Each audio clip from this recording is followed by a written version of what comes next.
तो चलिए, आज हम मार्जाने सतरापी के एक बहुत ही शानदार संस्मरण परसेपोलिस एक बचपन की कहानी की दुनिया में उतरते हैं। देखिए, ये सिर्फ कोई कहानी नहीं है, ये असल में क्रांति, दमन और इन सब के बीच, जानते हैं, वो जो कभी ना हार मानने वाली इंसानी भावना होती है, उसके बीच बड़े होने का एक बहुत ही गहरा, एक बहुत ही पर्सनल अनुभव है।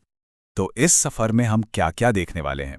सबसे पहले हम यादों और शहादत की परतों को खोलेंगे।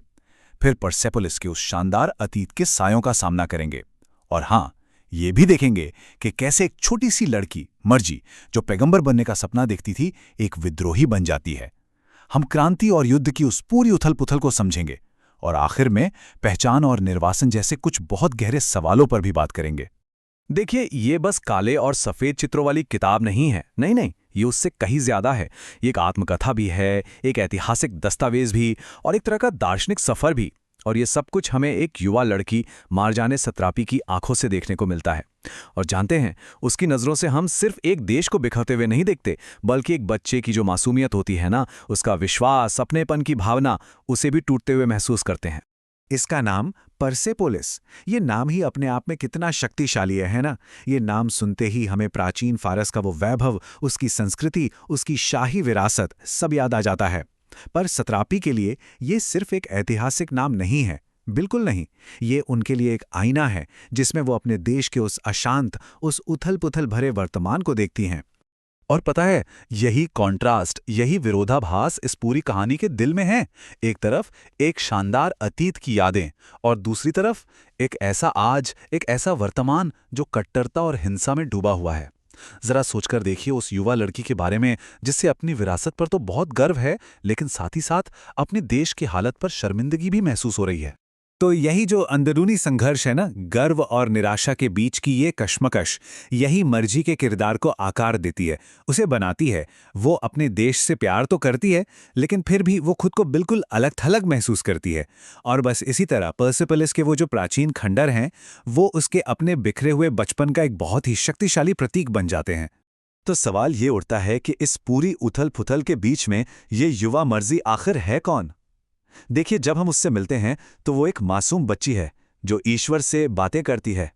लेकिन फिर हम उसे धीरे धीरे एक ऐसी विद्रोही किशोरी बनते हुए देखते हैं जो हर चीज पर सवाल उठाती है। शुरुआत में तो वो मानती है कि वो एक पैगंबर बनेगी। अब ये क्या दिखाता है? ये एक बच्चे के मन में न्याय और दुनिया को बेहतर बनाने की वो जो मासूम सी इच्छा होती है, उसे दिखाता है। लेकिन जैसे जैसे इस्लामी क्रांति की असलियत सामने आने लगती है, उसका ये जो आदर्शवाद है वो धीरे धीरे बिखरने लगता है। और ये सिर्फ इतिहास की बातें नहीं हैं जो किताबों में पढ़ी जाती हैं। नहीं, ये वो पारिवारिक रहस्य हैं जो मर्जी की पूरी दुनिया को हिलाकर रख देते हैं। जरा सोचिए, आपको पता चले कि आपके दादा एक कम्युनिस्ट राजकुमार थे, या आपके प्यारे चाचा को हुकूमत ने ही मार डाला था। ऐसा हर एक खुलासा उसकी मासूमियत का एक एक टुकड़ा छीनता जाता है, और उसकी जगह क्या आता है? गुस्सा, दुख और सही गलत की एक बिल्कुल नई समझ। अब देखिए, ईरानी क्रांति ने वादा तो किया था आज़ादी का, लेकिन बदले में हुआ क्या? एक नए ही तरह का जुल्म आ गया।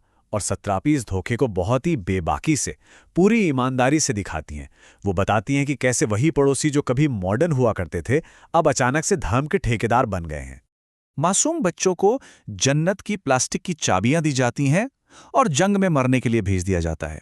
ये जो विचारधारा को लागू करने की सनक थी ना, उसने रोजमर्रा की जिंदगी को एक बहुत ही अजीब और सच कहूं तो एक डरावने नाटक में बदल दिया था। तो ऐसे अजीब माहौल में मर्जी का परिवार, जो काफी खुले विचारों वाला था, जीने का एक रास्ता निकालता है। वो क्या करते हैं? वो छिप-छिप कर पार्टियां करते हैं, वेस्टर्न म्यूजिक सुनते हैं और बंद दरवाजों के पीछे अपनी असहमति जताते हैं। मतलब सार्वजनिक जीवन कुछ और निजी जीवन बिल्कुल अलग। ये फर्क बहुत साफ दिखता है, और सतरापी के जो चित्र हैं वो इस अंतर को और भी ज्यादा गहरा बना देते हैं।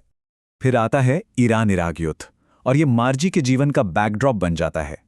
बम धमाके, राशनिंग, अंतिम संस्कार, यही अब उसकी नई हकीकत है। लेकिन जानते हैं, इस पूरी तबाही के बीच में भी उसे एक अजीब सी क्लैरिटी मिलती है।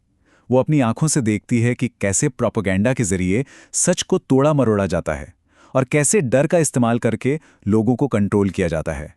इस कहानी का शायद सबसे दर्दनाक पल तब आता है जब एक मिसाइल हमले में उसकी सहेली नेदा मारी जाती है, और मलबे के ढेर में नेदा का वो कंगन, वो तस्वीर युद्ध की असली मानवीय कीमत की एक भयानक याद दिलाती है। और सच में यही वो पल है जो मर्जी की निराशा को, उसके गुस्से को और उसके इरादों को और भी पक्का कर देता है। तो देखिए, परसेपोलिस सिर्फ एक कहानी से बहुत ज्यादा है। ये उन गहरे दार्शनिक सवालों से भरी हुई है जो हमें वाकई में सोचने पर मजबूर कर देते हैं। जैसे कि ये सवाल, एक ऐसे देश से जुड़े होने का क्या मतलब है जो अपने ही लोगों को धोखा देता है? ये एक ऐसा सवाल है जिससे शायद आज भी दुनिया में बहुत से लोग जूझते होंगे कि जब आपका अपना देश ही आपके साथ विश्वासघात करे तो आप उससे अपना जुड़ाव कैसे बनाए रखें? या फिर ये सवाल कि जब आपके चारों तरफ सब कुछ बिखर रहा हो, विचारधाराएं खत्म हो रही हों, तो आप अपनी पहचान को कैसे बचाएंगे? मर्जी इन सवालों का जवाब किसी किताब में नहीं ढूंढती। उन्हें ये जवाब मिलते हैं अपनी जिंदगी के कड़वे सच्चे अनुभवों में। और फिर सिर्फ 14 साल की उम्र में उसे वियना भेज दिया जाता है। ये बस एक जगह से दूसरी जगह जाना नहीं था, ये उसके बचपन का अंत था। अपनी जमीन से एक बहुत ही दर्दनाक अलगाव था। और हाँ, एक नए सफर की शुरुआत भी थी। लेकिन जाते जाते भी मर्जियों अपने साथ क्या लेकर जाती है? अपनी यादों का बोझ, जुल्म के जख्म और विरोध की वो आग। तो फिर सवाल वही है कि परसेपोलिस आज भी इतनी रेलेवेंट क्यों है? इसकी वजह यह है कि ये किताब किसी भी तरह के जनरलाइजेशन से इनकार करती है। सत्रापी ये दावा नहीं करती कि वो पूरे ईरान की तरफ से बोल रही हैं। नहीं, वो सिर्फ अपनी कहानी बताती हैं। और जानते हैं, यही इसकी सबसे बड़ी ताकत है। और अपनी कहानी बताते हुए वो हमें एक ऐसी दुनिया की झलक देती हैं जिसे अक्सर गलत समझा जाता है। उनकी कहानी इतिहास को एक इंसानी चेहरा देती है और हमें सहानुभूति सिखाती है। और हाँ, ये जो ग्राफिक नॉवल का फॉर्मेट है ना, ये हमें कहानी के और भी करीब ले आता है। वो सरल से दिखने वाले चित्र बहुत ही जटिल भावनाओं को जाहिर करते हैं, जिससे हर एक पैनल, चाहे वो दर्द का हो, खुशी का हो या फिर विरोध का, एक बहुत ही शक्तिशाली स्नैपशॉट बन जाता है। और सब मिलकर ये सारे पैनल क्रांति की छाया में जी गई एक जिंदगी की एक पूरी मोज़ेक, एक पूरी तस्वीर बनाते हैं। और ये तस्वीर एक सबूत है मुश्किल से मुश्किल हालात में भी टिके रहने की, विरोध करने की और अपनी कहानी कहने की, उस कभी ना खत्म होने वाली ताकत का।